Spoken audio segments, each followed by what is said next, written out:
કેનેડાના પ્રધાનમંત્રી જસ્ટિન ટ્રુડોએ જ્યારથી રાજીનામું આપ્યું છે ત્યારથી દરેક લોકોના મનમાં એક જ સવાલ છે કે ત્યાં રહેતા ગુજરાતી વિદ્યાર્થીઓની આના ઉપર અસર કેવી રહેશે। આપણે ગઈકાલે વાત કરી હતી કે આ રાજીનામાના કારણે ભારતીય લોકો પર આની શું અસર થવાની છે, વિઝાને લઈને નિયમો બદલાશે કે કેમ, પરંતુ આજે આપણે વાત કરીશું ત્યાં રહેતા ગુજરાતી વિદ્યાર્થીઓ પર આની અસર કેવી રહેશે। નમસ્કાર, હું હંસિની અને તમે જોઈ રહ્યા છો નિર્ભય ન્યૂઝ।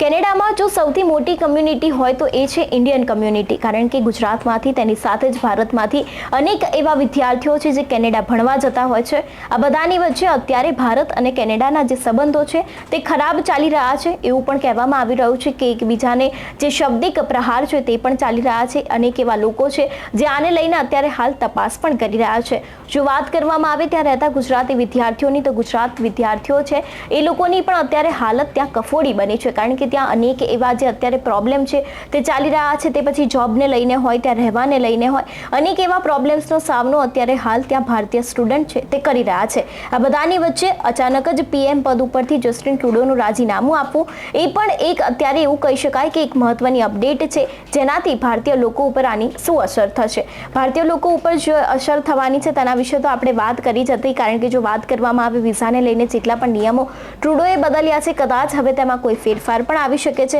અને હવે જો વાત કરવામાં આવે ગુજરાતી વિદ્યાર્થીઓની, કેનેડામાં ગુજરાતી વિદ્યાર્થીઓની સંખ્યા દિવસે ને દિવસે વધતી જાય છે અને જ્યારથી ટ્રુડો આવ્યા હતા તે બાદ તેમને અનેક એવા વિઝાના નિયમો છે તેને બદલ્યા હતા, ડિપોર્શનના નિયમો છે તેને બદલ્યા હતા, ઇમિગ્રેશનના નિયમો છે તેને પણ બદલ્યા હતા। હવે આ બધાની વચ્ચે ટ્રુડોનું રાજીનામું આવવું તેની સાથે જ આ નિયમોમાં પણ કદાચ કોઈ ફેરફાર આવી શકે છે તેવું પણ અત્યારે હાલ મીડિયા રિપોર્ટ્સમાં કહેવામાં આવી રહ્યું છે।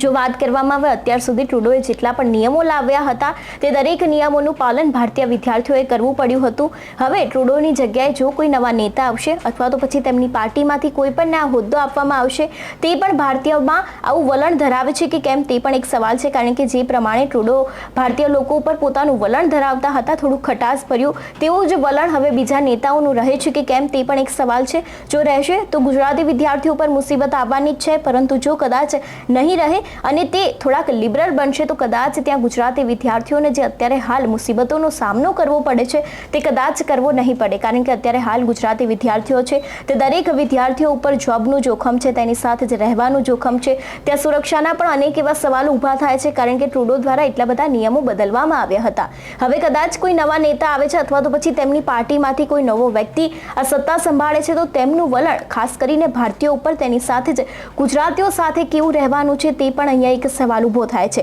જે તે વ્યક્તિ આવશે, પોતાનો હોદ્દો સંભાળશે, તે બાદ શું તે વિઝાના નિયમમાં કોઈ ફેરફાર લાવશે કે કેમ, તેની સાથે જ ઇમિગ્રેશન અને ડિપોર્શનના પણ જેટલા પણ નિયમો છે તેમાં કોઈ ફેરફાર લાવશે કે કેમ તે પણ અહીંયા એક સવાલ ઊભો થાય છે। અને જો તેમને પણ ટ્રુડોની જેમ આ દરેક વાતના ફેરફાર લાવ્યા તો કદાચ ગુજરાતી વિદ્યાર્થીઓને તે નવી સત્તાવાળો જે હોદ્દો છે અથવા તો નવો વ્યક્તિ છે તે પણ કદાચ તેમના માટે એક ઝટકા સમાન બની શકે છે, કારણ કે જ્યારથી ટ્રુડો આવ્યા હતા ત્યારથી જ કેનેડાના દરેક નિયમો છે તે દિવસે ને દિવસે બદલાતા ગયા અને હવે આ બધાની વચ્ચે જો કદાચ જસ્ટિન ટ્રુડોની જગ્યાએ કોઈ પણ વ્યક્તિ આવ્યો અથવા તો તેમની સત્તાનો કોઈ પણ વ્યક્તિ આવ્યો તે પણ જો આવું જ વલણ ધરાવતું હશે તો કદાચ એવું લાગી રહ્યું છે કે ભારતીય વિદ્યાર્થીઓને વધુ એક ઝટકો છે તે આવી શકે છે।